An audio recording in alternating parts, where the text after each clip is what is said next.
Pittsburgh Steeler fans, welcome back to another edition of The Hangover. If we are going to be talking about the Steelers-Vikings game, then this is the longest hangover that you've had in a long time, because that game was Thursday, but it is our regular Monday night spot. My name is Bryan Anthony Davis from BehindTheStillCurtain.com. Alongside me is Shannon White, my other compadre, Tony Defeo. That's Tony Jules, if you're asking, if you're down on where would a guy like Tony Jules hang out in Pittsburgh, Tony? Well, I like to hang out everywhere. I go to those running groups and we hang out at a different spot every week. So I'm a social butterfly. There you go. But I like Cinderlands. Cinderlands is a good place. What kind of groups?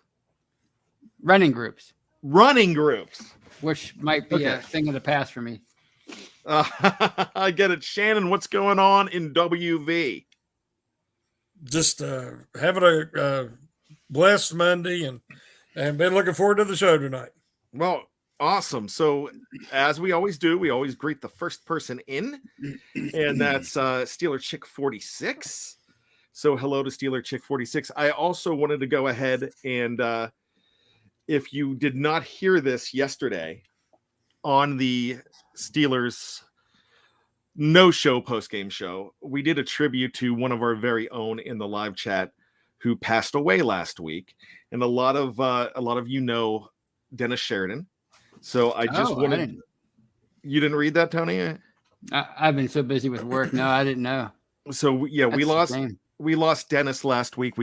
Dave and I both got a message, an email from his wife, who passed away quietly at home from cancer. So we did a terrible towel twirl for him yesterday in tribute. But this was Tony and I. We remember Dennis well from the early days of the Hangover, and just always being on. And he was a West Coast guy. He was San Francisco area, and he would always be like, "Come on, I gotta go cook dinner." And so when we were doing the show, so just a lovely guy, a great family member here. And the reason we do say family member is because that's what we do here. You know, if you're in the live chat, whether you agree or disagree with us, if you take your time to put your comments out there, you take the time to join us on this show, you're a part of our BTSC family, and we love you and we appreciate you. And I hope we say that often enough. So once again, rest in peace to our good friend Dennis Sheridan. It was a tough one for me. So with that being said, the first one in this week was Steeler Chick 46. That said, "Hey Steelers fam, hello Steeler Chick," and everybody else in. We appreciate you as well. And you know, I gotta say, Tyler W was bummed. He was like, "Hey, darn, second one in again." So I'm gonna go ahead, even though he's not the first one in. Tyler, you keep trying, and that'll be good. So, anyways, let's get into it. This show is going to be a fun one because I think we're a long way away from Thursday now that we're able to calm down. It's not the 24 hours after where it's still fresh, but I do want to go back and talk about the Steelers and Vikings. But one of the reasons it's still a little bit it's not as bad is because we watched the Ravens lose yesterday and the Bengals lose yesterday, and those schedules are really rough. So for them as well. So for those that think that the Steelers schedule is really tough, and it's not easy, but I'll take the Steelers schedule right now compared to what those other teams are playing. You've got the Ravens playing Green Bay this week, and then in 2 weeks they're playing the Los Angeles Rams. So there's going to be some tough things, but let's get back to the knee-jerk reactions from what we would normally do. So those knee-jerk reactions from that Thursday night game. Shannon, what was your thoughts when they were down 29-0 and you're looking at the screen thinking, what's up here? I was thinking I said in the Cincinnati game that we've hit rock bottom, and I was thinking how wrong I was, because that was the worst performance in the first 2.5 quarters that I can ever remember from a Steelers squad. They they had no life. They were flat. I mean, it makes sense coming off of that must-win Ravens game, and it's always the most physical game and emotional game on the schedule when it's your arch rival. But I thought for sure that Tomlin and the coaching staff and the veterans would be able to get everybody on the same page again and rally them for the game and how important this game was. And they just come out and they was monster holes. There was no run defense whatsoever. Fitzpatrick, I don't know how many tackles. I think 6 in the first half that he had to prevent, Cook from going the distance every time. They know that the Vikings had one receiver really healthy that was dominant. That's Jefferson. They got lucky on that to face Thielen. And they still didn't double him. They still wasn't able to slow him down at all. The only thing that slowed him down was Cousins missed him on multiple occasions. I was so utterly disappointed. And I was like, well, they brought me back. I carried again. And now they've lost me again. And sure enough, Ben picks him up. I was like, take him out. Take him out. He's going to get killed. It looked like the Longest Yard movie when they was trying to punish Adam Sandler for taking the bribe, and they was just letting him come in and hit him. That's what it looked like. And I was like, take him out before you get him hurt. You still have a chance to have an offense at least for the rest of the year. But I was wrong, and Ben had none of that. He was like, I'm not coming out. And he rallied the troops, and that was one of the best comeback attempts, even though it fell short again. But the offense just runs better in those situations. And there's more cohesion. They're not snapping the ball at 1 second left every time on the clock. And that helps the line, which is struggling greatly.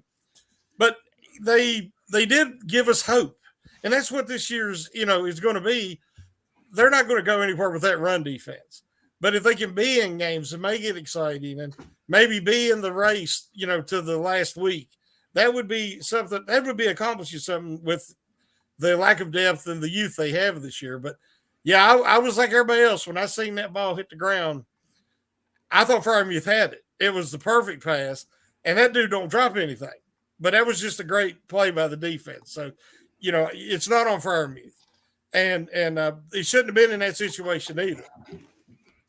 That looked like a collision that was would knock you out. Exactly. I mean, he got cracked from both sides. And so I don't think a lot of people are blaming it on Freiermuth. But there is plenty of blame to go around, and most of it has to be from the entire team from the first half, really. But Tony, let's get your thoughts. It just I kind of agree with Shannon. After that Ravens game, I thought, okay, here we go. They're gonna, this felt like a game that they could win. Even though it was a short week and it was on the road, I felt like they could go into Minnesota and win that game and start building some momentum, start stacking some wins.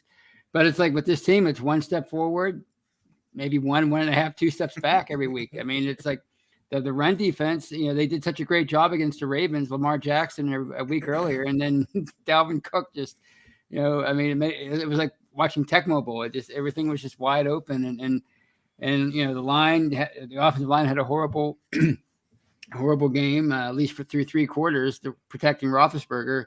I mean, like the assignments that were missed, it's like you could tell this is a young line. You could tell this is a line that's missing Dotson and some other players. So, yeah, I mean, you would think after falling behind 27-10 to the Chargers, falling behind, getting killed 41-10 by the Bengals, you would think that they wouldn't, they would come out more, I hate to say prepared, but more, willing, like just ready to go and not allow a 29-0 deficit, a hole like that they would have to crawl out of. So, I mean, everything that happened on Sunday kind of pulled me back in a little bit more with the everybody that they needed to losing just about, except for maybe the Broncos. So, but with this team, it's going to be you just can't, you don't have the sense that they can build any momentum. They just don't seem to have that ability to gain momentum and to keep the momentum when they do have it. So,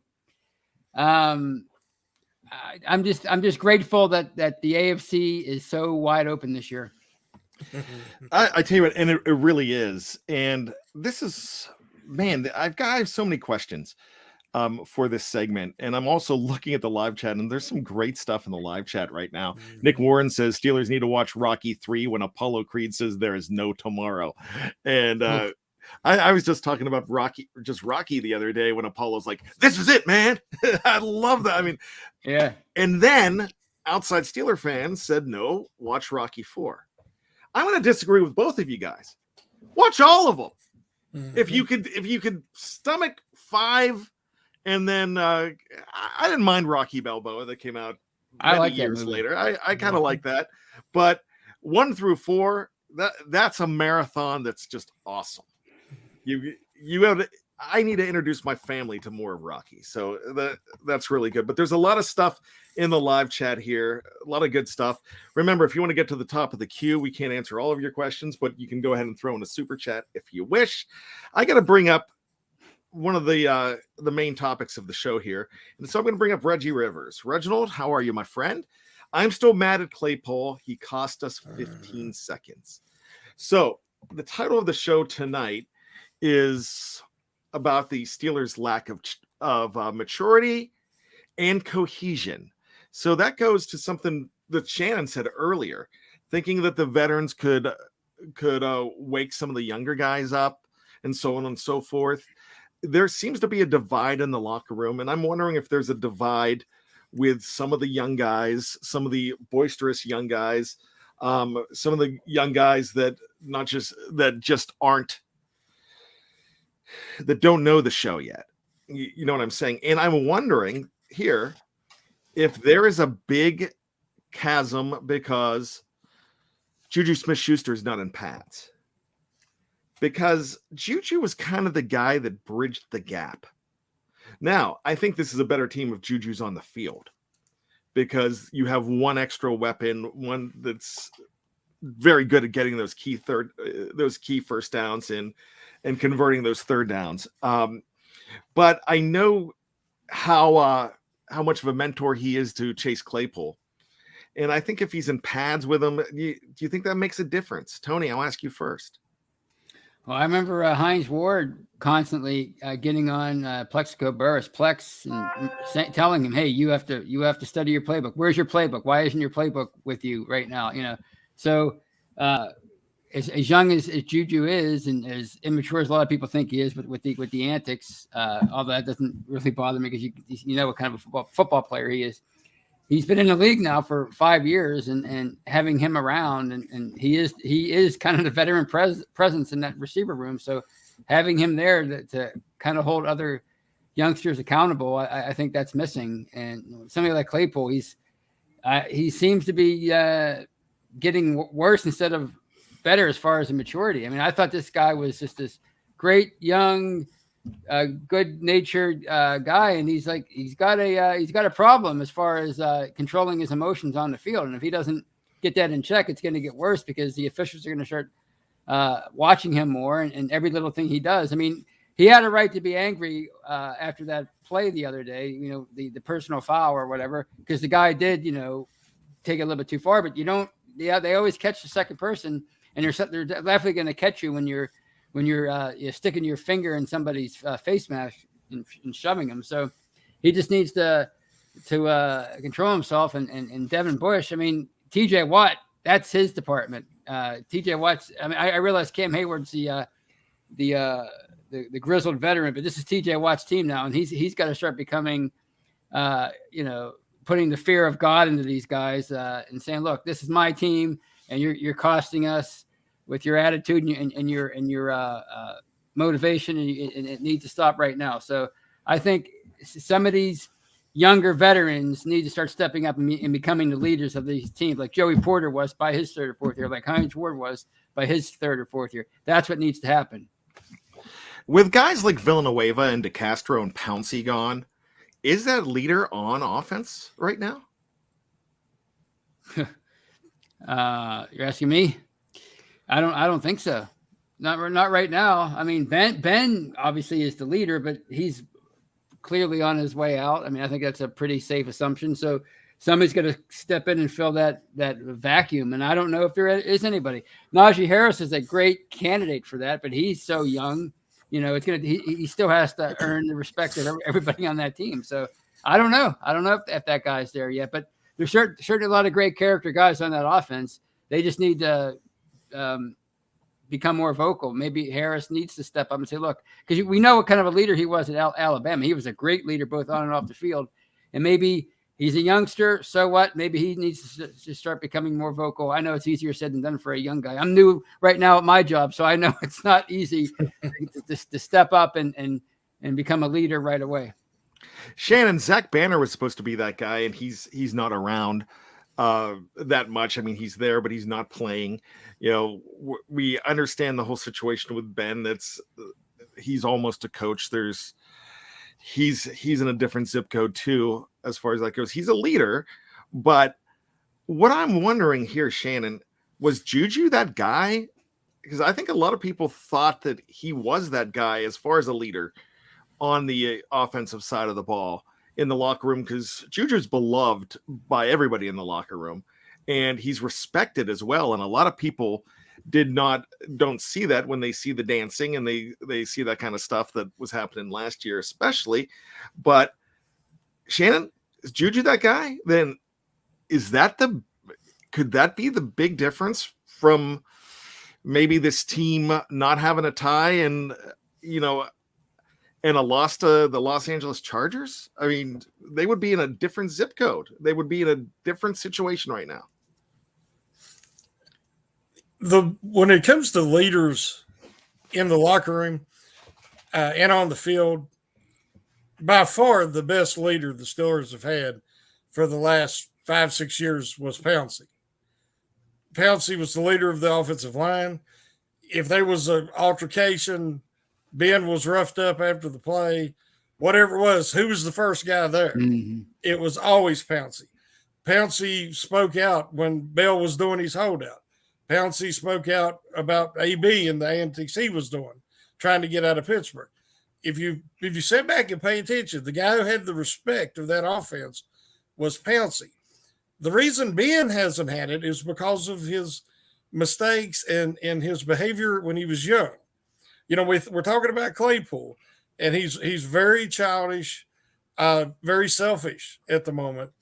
And you say, well, is there any hope for him? Well, Ben had a lot of issues when he was young, and now he's a model teammate, player, citizen.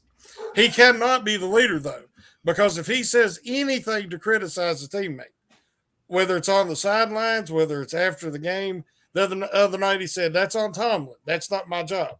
And he got criticized for saying that. No, you're the leader of the offense. It is your job. No, it isn't. Because if he says anything, he gets chastised for it and lambasted. So he's learned. He's not stupid. But they miss Pouncey because Pouncey had that respect. And when he spoke, people listened on that offense. And so to me, the lack of leadership on offense comes from the fact that we don't have Pouncey anymore.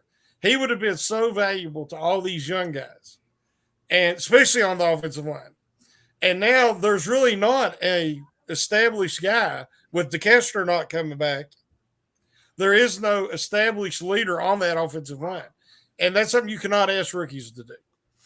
So I think that's where so much of this is coming in. But I still believe that the buck stops with Mike Tomlin. And whether it's coming out flat, not being prepared, this kind of behavior, something's got to be done. And that's got to start with Tomlin.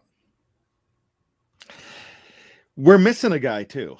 There's a guy, he's not on the team this year, was not on the team last year, but along with Pouncey, don't forget about Ramon Foster. Yeah. Ramon Foster was that other leader on that line too, that he was outspoken about the Le'Veon Bell situation too. And he was the guy everybody looked for. And everybody looked for this guy along with Pouncey, and Ragu was one of those guys that you really trusted, and they lost a lot when he was released as well. So, there's certain guys that, I mean, it is a young offense. There's some guys that do need to step up. Jerry Cherry mentioned that James Washington could be that leader. He's just he doesn't see the field as much, but he's a guy that I think could be a leader on that team too. So there's so many guys that with such a young offensive line, there's so many guys that need some guidance on that side. Seem to be a lot of leaders on the defensive side of the ball, and I don't know how much they cross over. As far as leadership goes, I would like to think that they do, but I really don't know. TJ Jones says they thought that Banner was going to be that guy, and I really did. That's why I brought him up earlier. You know, that was a guy that really could have been that guy and could have been that spokesman. And he's the guy that told Devin Bush he was going to take his phone. Yeah. But you got to have the resume. Yep. For to get these kids and these newcomers, there's so many newcomers on the team, even down to all the new coaches in new positions who's never done it for the Steelers or at the NFL level. For Banner to be a leader, he would have had to have a resume, and he has zero resume. Right. I mean, he's a good guy. He's great in the community. He's well-spoken, but he doesn't have the resume to back it. Very well. So there's so much to talk about here. We are going to take a break, but I do want to mention one guy that he's new to the team, but he's a veteran and Steeler. Chick 46, you just took the words out of my mouth. And I'm going to say this. Trey Turner looks like a leader. And Trey Turner is slowly becoming a very valuable piece of that offensive line. I really believe he is. I mean, there are a lot of people that were on him from the beginning.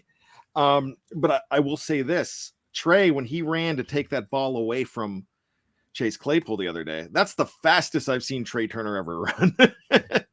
And he ran to, tell him to get back, and he was leading on the field, and I thought that was great. Mm-hmm. But that makes me think that there is a little bit of a chasm in that locker room between young and older players. So that's one of the reasons for this entire discussion. So we're going to talk more about the team. We're going to talk more about the what they need to do going forward, and we're going to talk more about the lack of maturity that we're seeing right now, and to see if it's as desperate as we really think it is when we come back. So if you're on Facebook, if you're on YouTube, you just stick around right here just a few seconds, and then we're going to turn it around, and then we're going to go ahead, and if you are on the audio channel and you're listening a couple of days later, we value you just as much. Just because we can't see you here in the live chat, you're just as important. So just flip on over to number 2. It's as simple as just doing that. So we'll be back right after this on the Steelers Hangover. Welcome back to the Steeler Hangover. My name is Bryan Anthony Davis from BehindTheSteelCurtain.com. Alongside me is Shannon White. Tony Defeo is here, and we are so glad to be hanging out with you. We're glad that game was on Thursday, so we have had some time to digest it, and we were talking about leadership, and one of the leaders of the live chat for so many years is Snowman. And Snowman has just anointed Shannon as being a good leader for the BTSC family. So we appreciate that, Shannon. Thank you so much for all of your guidance here. And Snowman's the best. We love Snowman. So here we go. What's up with this team as far as maturity goes? Is this a desperate thing that we think it is? Is this what's dividing this team completely, or is it just masking that this team's not ready for prime time, Tony? I just think it's such a young team, and it's young in so many different areas, both on offense and defense. Younger than I think we realize because of Ben Roethlisberger and his presence. I think we forget how young this team is. Is it a desperate thing? I mean, I think it's getting close to that. When you see what Claypool, his antics on the field, that to me that's more of a bother than dancing on a logo before a game. To me, that's you're costing your team a chance to win. Devin Bush, he really isn't doesn't do anything on the field to hurt the team, but he's at the point of his career now. He's in his 3rd year where he's an inside linebacker. He was a leader at Michigan. He should be a leader. He should be one of the young leaders right now, and he's not. He's setting bad examples. Kind of throwing his teammates under the bus. Was it Monday today? saying, well, we're all playing bad, not just me. Well, I mean, that's not, I mean, I realize he's young and he's got he really is young, 22 years old, but still he should know better than to say that by this point. So I think it's more a lack of experience overall for the team than it is they're divided. Sometimes you don't even know about that stuff until years later, like reading Cower's book. He talked about how divided the team was after he took over for Chuck Noll. So maybe we'll find out about that years down the road. But right now, I think they're just so young, and plus they have issues on the defensive line with Tuitt and Alu not there. I think that really hurt them as far as the defense more than we'll ever know. And I guess we do know. We see it every week, but I think it's more of a youth thing than it is a divided locker room right now. Shannon, when you see something like that happen with Chase Claypool, and I don't want to keep on pounding on Chase Claypool, but that's not going to be in his Hall of Fame film resume, when he's applying for anything. So it's how, if you're the coaching staff, how do you guide him out of this? Well, nobody wants to be the reason the team lost. Nobody wants to be viewed that way. He'll want to do better just for his own image. It's all about brand now. And even though we want them to put the team first and realize they're part of something bigger than themselves, it is a lot about branding, and it's a business. And so I believe that hopefully he'll learn a lesson from it, because you don't want to be that guy. You want to, you say everybody by now see the clip of how Larry Fitzgerald has handled that same situation in the past. How the guy, I think it was the Seahawks wide receiver in the game that ran the ball and got it to the referee so they could down it in that game when they were trying to come back and against the Steelers. And so hopefully he learned from that. But it's hard because if you look back, he had the issues in the offseason. Being out late one night at a bar, and he ended up kicking a guy when he was on the ground. And then he got in the brawl with Fitzpatrick at camp, supposedly. And supposedly Fitzpatrick kicked the snot out of him, so it wasn't really a brawl. That's the word on the So on the street there. So he keeps having issues. It seems like he makes a big play, like against the Bengals. He made a big play, and he's wants to wipe the snot off or whatever that move is, and he gets all fired up. And then the next play, he throws the cornerback guarding him out of bounds by his face mask and gets a personal foul penalty. This team cannot overcome 15-yard mistakes. And he keeps doing it, and he's celebrating when you're losing 29-0 or 29-7, you get an interception. And again, it's just a microcosm of awareness, being aware of the situation, down a distance, scoreboard, and then behave accordingly. There's nothing wrong with celebrating and getting excited if it amps up your whole team. But a lot of this stuff is, look at me. It's an individual thing. Look at me. And it doesn't benefit the team. So that's just something that I think that Tomlin needs to sit down and have a heart-to-heart with him about his role and the consequences if he doesn't put the team first. And, go ahead, Tony. Well, and that's the shame of it all is he really played great down. He made some great plays down the stretch, Claypool. So without the celebrating the first down, maybe you don't even remember you don't talk about the unsportsmanlike conduct in the first half, because he really rebounded after that and really had a great second half, great fourth quarter. But then he goes and does something like that, and that's all we're talking about. That's the problem. He's so talented. He's so incredibly talented and physically gifted. If he just learns to harness that talent, he could be something special. But that starts with becoming more mature. And that starts with guidance as well. And that's where I'm not saying that you have to do a Des Bryant and have the Cowboys go like the Cowboys sent a guy to basically follow him around everywhere he went when he went out. I'm not saying that. I'm just saying there's got to be mentorships on that team, and that's something that goes a long way. Wes brings up a really good point, and I think this sums a lot of this up. Got too many people on this team that don't know what it means to be a part of something bigger than themselves. And I could honestly say that I agree with that 100%.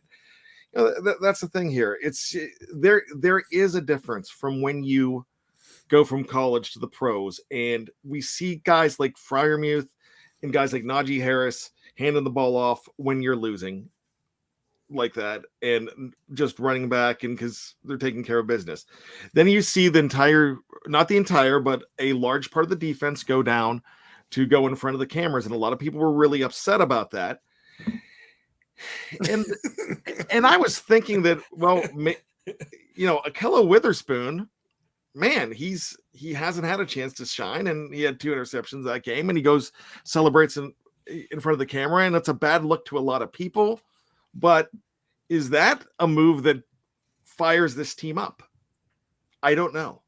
So that's one of those things too. And I mean, a lot of people were going to disagree with me on it, and I'm not going to completely take. I'm not going to completely say that I didn't love the. I was mad about the interception, but after I thought about it more, it's like, these guys don't get a chance to celebrate. Now, a guy like Claypool does, and there's a time and a place. Now, if they're doing that with time running off the clock, then I'm going to be going crazy. But so that's just a thing. There's got to be some teaching moments here. This happened years ago with, I think, Donovan McNabb, and it happened a couple of weeks ago when they played the Lions, where Najee Harris said, I didn't know you can tie. I didn't know you could tie. Now, that's not saying anything that Najee did wrong. He just didn't know. And Najee hasn't done anything wrong. Najee's been a model citizen. But all I'm saying is there's some mentoring things, more mentoring that needs to be going on when some of these situations aren't being covered. So, I mean, you would think that you wouldn't go and when you're running down the field trying to score. But if that's college and you get a first down, what happens? I'm not making excuses for it. They stop the clock. Mm-hmm. Right.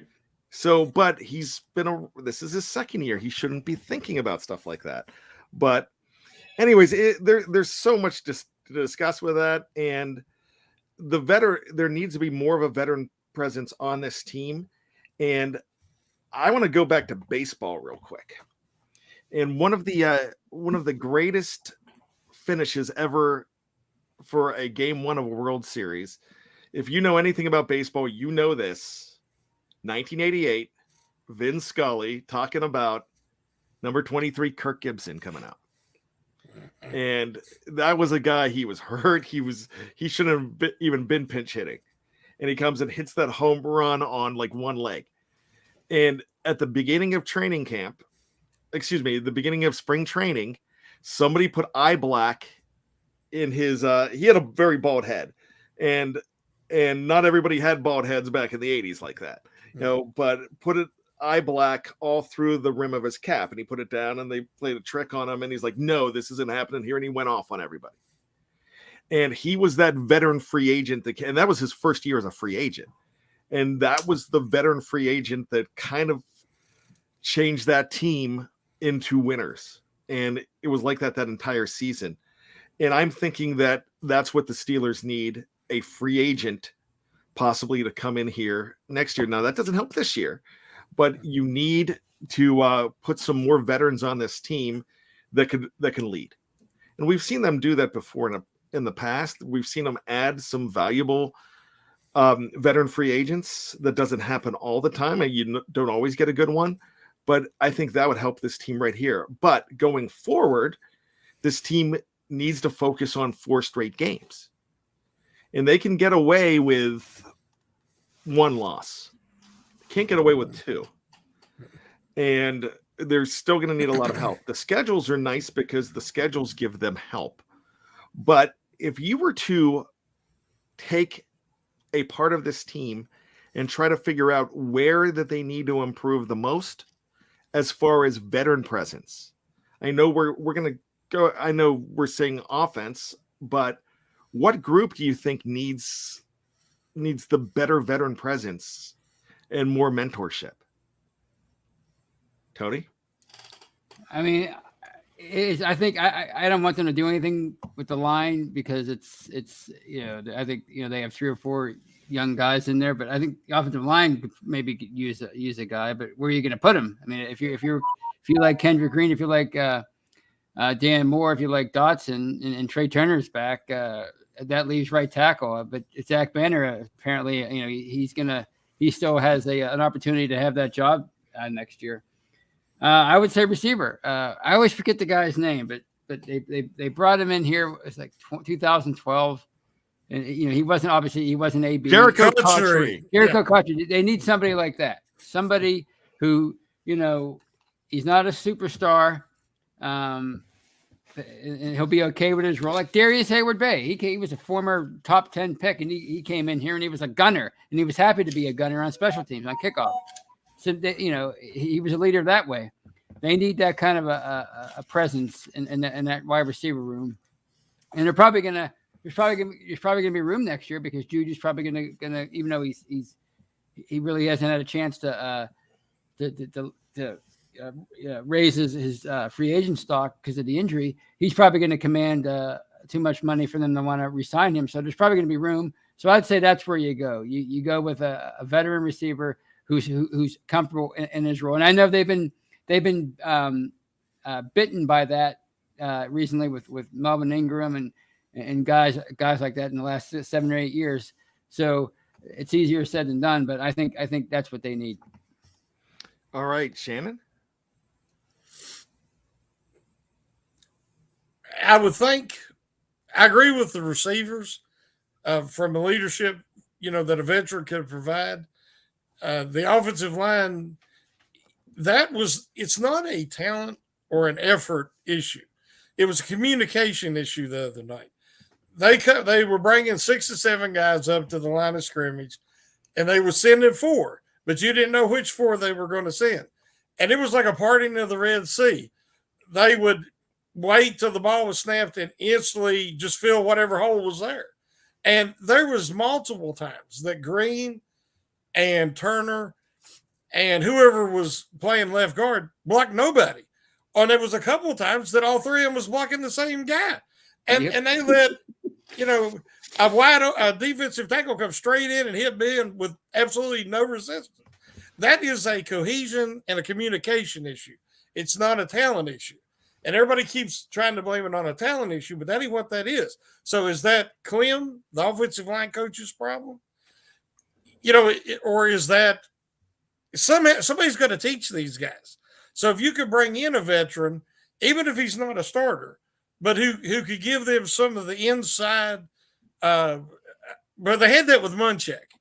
He was a former player and one of the best offensive line coaches of all time. And he had them guys ready every week.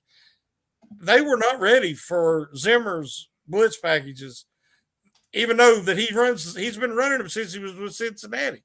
This line, I worry, is it an intelligence problem? Because, we're trying to blame a lot of things on maturity and a lack of talent, but sometimes the Patriots, they go after guys that you can change the scheme from game to game, even from half to half, and these guys can adjust. If you can't do that, you don't play for Bill Belichick. If our initial plan doesn't work, you know how hard it is for us to make adjustments. The Steelers really struggle with that. And I wonder sometimes they're going for athletes and they don't focus enough on the intelligence. That's very good. I mean, I cannot disagree with that either. We do have a super chat here, and if I ever miss your super chat, please let me know. Do you think James Washington is a better option? That goes back to when we were talking about Chase Claypool. If I could go ahead and start with the answer to that is, I think Chase Claypool's talent is unparalleled. I really think he's not a dime a dozen guy. James Washington, I'm not saying he is a dime a dozen guy. James Washington's a battler. He doesn't have the talent, but because of his passion, he's going to he doesn't have as much talent. He has talent, excuse me, but because of his passion, that's what got him drafted in the second round. James Washington is very valuable to that team. And I thought James Washington was getting yelled at by Ben Roethlisberger when Ike Hilliard was getting yelled at, and then he ran over. I thought he was telling James Washington off. I'm like, why is he telling James Washington off? I didn't realize it was get your helmet, you're getting in there. And so I think Ben benched Chase Claypool. I don't really know. James Washington is a great piece to have on that team. I don't think he's taking you to the playoffs or the Super Bowl, but he's very valuable to have on that team, and that's a guy they want to consider bringing back in. But as far as Chase Claypool, if you look at his numbers, he is I think he's better even on the field, better in person than what his numbers look like. But he is doing the right things in the right places as far as on the football field when it comes to his actual job. It's the little things, the dumb things that are getting him in trouble. And that's a lot of us have seen that in our own lives. You know, it's just that you get in trouble for the dumb stuff. You're not filling out your expense report right, not doing your time card right. You know what I'm saying? But your work's good, but you've got to have an all-around game and understand what's so important here. But I tell you what, this was a really fun show to talk about what's going on with this team. And I feel a little bit better about this team because Shannon has talked me down off a ledge thinking that the maturity problem isn't exactly what it is. It's the maturity problem is the fact that you do have a lot of young guys on this team that when they do mature and when they grow, it's going to be absolutely fantastic. I think it was Marvin, I'm not sure, that said earlier that why are we getting on Kendrick Green? And why does everybody want to, excuse me, why does everybody want to get rid of Kendrick Green? I love the idea of Kendrick Green and Dan Moore Jr. not redshirting. I love the idea of John LeGlue. I'm already emotionally invested in John LeGlue right now because he reminds me of a Villanueva. He reminds me of a filer, you know, undrafted, but coming in there with a lot of passion. So that's what I'm really hoping for. And then you have, what if you do add a good veteran? A good veteran on an offensive line, a good veteran like Wes just said, maybe an AJ Green or an Allen Robinson in there to be a good veteran on that for next year. But I think there's a lot of possibility for this year. I'm not done. I think this is a playoff. This is going to be a team that finds their way into the playoffs for a couple reasons. And the first reason is the fact that I think they're going to go ahead and win this week against Tennessee because I think the matchup works really well for them. And you have a couple guys out on that team, but I really think that this is your wake up game. So that's what I'm really excited for there. But with that, final thoughts, fellas? I am looking for a game this week where the offense comes out hot. We haven't seen that really all year. I mean, have we? Maybe Denver? I don't know. I can't really think of a game when the offense started out red hot. You know, I know it's maybe a pipe dream, but that's what I'm hoping for this week. And I am excited, or at least more optimistic than I was after Thursday, thanks to what happened on Sunday as far as the playoff picture. I know people don't like to talk about finishing, in the middle, but to me, there's nothing like an NFL playoff game when the Steelers are in it. So I'm still rooting for that. Shannon, your final thoughts. I'm very thankful that Henry is not playing this week. With the run defense being like it is, regardless moving forward, they have to stop the run first because that's like the death of 1,000 paper cuts. You have to stop the run. When the ball is in there, there's opportunities for tips, bad throws, interceptions. But if they could just continually run the ball like the teams have been doing to the Steelers, they do not have a chance to make the playoffs. So the first thing they've got to do is shore up the run defense. I don't know what the answer is, but I'm hoping. I still have faith that they can do it. And they have to start out by doing a better job against Tennessee and getting the victory to stay relevant. All right. This is a one-word question from both of you. I'm going to start with Shannon. This game must win versus Tennessee. Shannon? Yes. Tony? Yes. Bryan? Absolutely. So with that being said, thank you so much. It has been a fun time, especially knowing that you had some teams lose like Buffalo and Baltimore and also who else? The Raiders lost. So the Raiders are behind you. So they're 11th right now. They've got some ground to make up, but they can definitely do it, but they've got to do it first. Other teams are going to lose, but they need to win 3 of 4 right now. And they actually, 4-4, you're golden, Grams. So that's amazing. But Cincinnati, yeah, outside Steeler fan, thanks. Cincinnati too, with their loss yesterday. That was a crazy game. But it's so important to be able to do it first yourself and then put yourself in the position and control your own destiny. And they can control their destiny, I think, right now. So we're going to be in pretty good shape. I'm calling it. I think it's going to be a win this week. So with that being said, the holiday season is coming up. Do you realize how close we are to Christmas?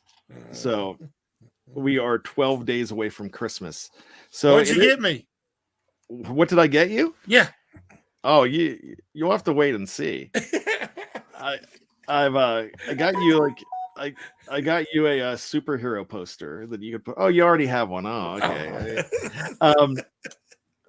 But what I'm saying is, Christmas is only 12 days away, and the Steelers still have. This is amazing.